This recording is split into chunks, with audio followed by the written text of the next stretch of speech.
അശ്വിൻ പാലാഴി കൂടി വിവരങ്ങളുമായി ചേരുന്നുണ്ട് പറവൂർ താലൂക്ക് ആശുപത്രിയിൽ നിന്ന്. അതിനു മുമ്പ് ഇപ്പോൾ വാർഡ് മെമ്പറുടെ പ്രതികരണം നമുക്ക് ലഭ്യമായിട്ടുണ്ട്. അതിലേക്ക് കുട്ടികൾ മുറിയിലോട്ട് ഓടിപ്പോയി.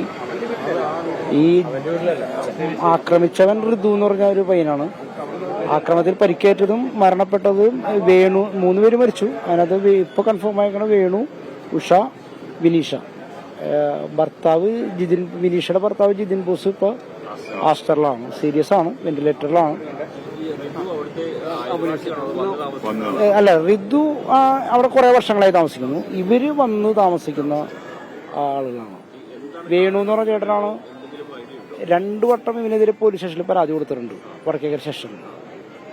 അത് കഴിഞ്ഞിട്ട് പല ചർച്ച, ഈ പെണ്ണിനെ ശല്യം ചെയ്യുന്നു എന്നുള്ളതായിരുന്നു പരാതി. കുടുംബത്തിൽ അങ്ങനെ പരാതി കൊടുത്തിട്ട് കൂട്ടുകാരന്മാരൊക്കെ സംസാരിച്ച് ഒരു ധാരണ എത്തിയാണ് ശല്യം ചെയ്യില്ല എന്ന് പറഞ്ഞിരുന്നതാണ്. അതിനുശേഷം ഇവന്റെ ശല്യം കാരണം CCTV ഒക്കെ വെച്ച് വീട്ടിൽ. അങ്ങനെ എന്താണ് പെട്ടെന്നാണ് ഇന്നത്തെ പ്രകോപനം ഉണ്ടായിരിക്കണം. നേരത്തെ ഒരു പ്രശ്നങ്ങളില്ല, നേരത്തെ ഉണ്ടായിരുന്ന പ്രശ്നങ്ങൾ സ്റ്റേഷനിൽ വിളിച്ചു ചേർത്ത് അവസാനിപ്പിച്ചതാണ് 2 വട്ടവും. ഇരുമ്പോടി കത്തി ഇവന്റെ കയ്യിലുണ്ട്, കത്തി അവിടെ വെച്ചിട്ടുണ്ട് അവനോട്, അത് ഉപയോഗിച്ചില്ല. ഇരുമ്പോടി ഉണ്ട്. ഇരുമ്പോടി എന്ന് വെച്ച് കഴിഞ്ഞാൽ സ്റ്റണ്ടാണത്, മറ്റേ സ്റ്റമ്പ് കൊണ്ടാണ് ആക്രമിച്ചത്. അവരുടെ ബന്ധുക്കൾ അടക്കം വന്നു, നാട്ടുകാർ ആകെ പേടിച്ചു. അവരുടെ ബന്ധുക്കൾ വന്ന് ആംബുലൻസ് വിളിച്ചു.